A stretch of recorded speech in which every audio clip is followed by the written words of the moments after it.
Okay, so today I want to think and talk about with you guys the idea of having deep conversations and what it means to have a deep conversation. So, as always, with every video on this channel, while I'm still a pretty young person and also just basically still very inexperienced both in life and YouTube, the rules are everything I tell you guys is purely down to anecdotes. You should not take my word as the gospel. I have not done enough research on all of these things to consider myself an authoritative figure in a lot of the things I talk about. But one thing I think that we can benefit from watching videos like this is seeing another person's perspective and being able to hear things from another person's perspective. So even if it's not me, if it's another YouTuber who just speaks, I think you'll benefit from just hearing out what we have to say with regards to our own lives, especially if these are things that you have limited experience with or you have not experienced. Because that's one thing I do have about deep conversations. I think I have a ton of experience from my age. So if you're young and you want to have deep conversations with your peers, I don't know if it's the same for adulthood because I'm not like a full-on adult, but I do know that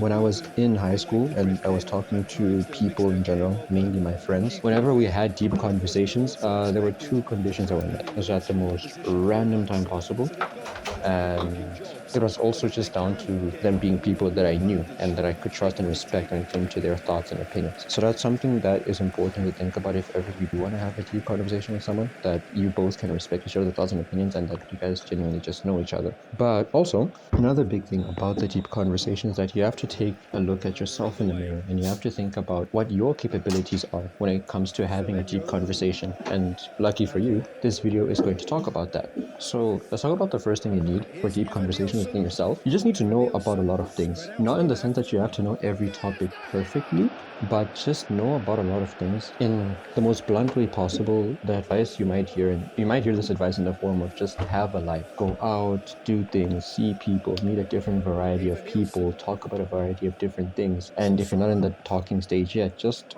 read about a lot of different things, watch videos about a lot of different things. A challenge that you might do for yourself is that you should just look at where you can get this data. Like, for example, your YouTube feed, maybe your TikTok feed, but preferably your YouTube feed because long form content tends to be more thought provoking and more intellectually stimulating in the sense that it needs you to think a lot more than short form content. And just look back at the videos you've watched this past week or this past month. Look back at the video essays you've listened to, the different sources of information that you not talk to, but you consume. For example, for me, I've recently watched video essays on the lore of Doom, the video games. I know information about the lore of Halo. I'm not like a professor in how the lore of Halo works and all of that, but I know enough to have a conversation about, oh, this is who Master Chief is, this is why he was invented, this is what his job is, and this is why he's so badass. It can even be for stuff like novels. Maybe you've read a book, you've read 20 books. The more books you read, the better, not only for deep conversations, but generally just for your own life as well. Maybe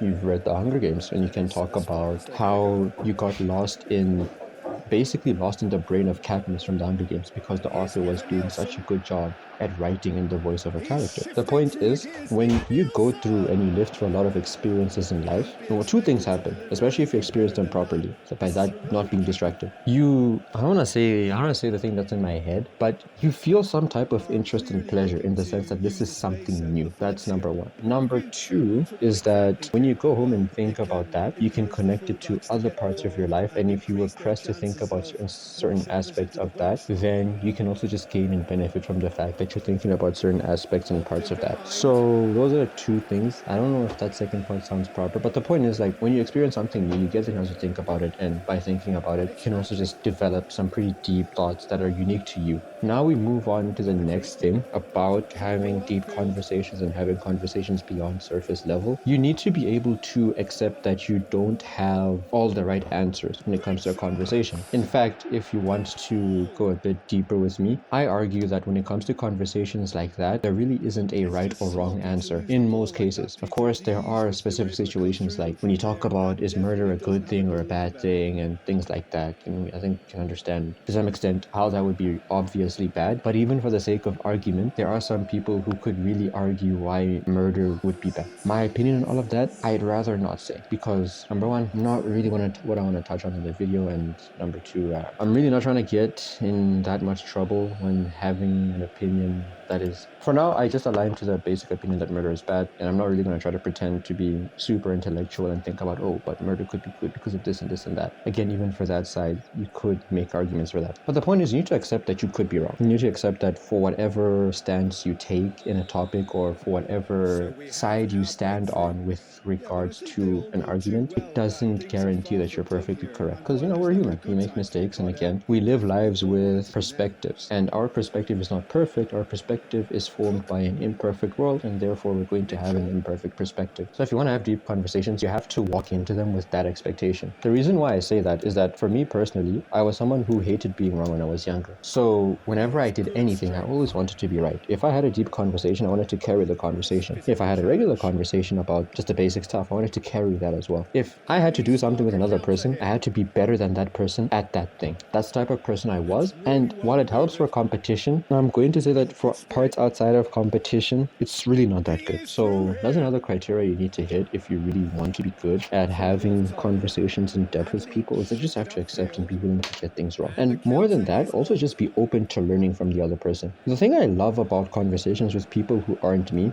is that it goes back to that idea that you get to hear about another person's perspective on something, but also you get an inkling of their perspective on life, which is likely different to yours, and you can genuinely learn some new ways to look at things, new ways to approach things. As someone who writes novels, I love listening to other people speak, because when I hear this perspective that they have, I know that I can use that to create different kinds of characters in my novels, as an example. But also just genuinely because, to me, 9 times out of 10 people are interesting until they're not, or unless they are just very, very difficult to speak to. Like sometimes you have someone who just simply does not want to talk to you. And in situations like that, you shouldn't really force them to do something they don't want to do. You just have to move on, move forward, and move on with life. And then the last thing about a deep conversation, which is very important for me, and I think you can argue why it's important in general from a logical sense, is that you should be able to detach yourself, your character, your meaning, and your value from the conversation that you're having. I want to say, especially if you're going to talk about things like politics, but I never talk about politics because I just don't like the idea of talking about politics, because it's too easy for an argument to start when I talk about politics with people in general. Maybe that's something I have to work on with myself and all of that, but the point is, you should be able to detach the topic that you're talking about from your own character and from your own value and things like that. All that sounds obvious, and it sounds so like, oh, what else are you going to tell us, man? So it's going to tell us to drink water every day. But some topics, it's easier to do that than others. I'm going to go back to an example that I've made. I don't know if I made it in this video, but the example of like, if you and I talk about Spider-Man, it's so easy to detach ourselves from talking about Spider-Man and why Peter Parker makes certain decisions and whether they're good or bad, because that's not us. But if we start talking about things that we've spent our whole lives thinking about, or we basically have an opinion that's been built up throughout our whole lives, that's when things get a bit awkward. Because to be wrong about that opinion would imply that we've wasted so much time thinking about this thing from the incorrect lens, if you get what I'm saying.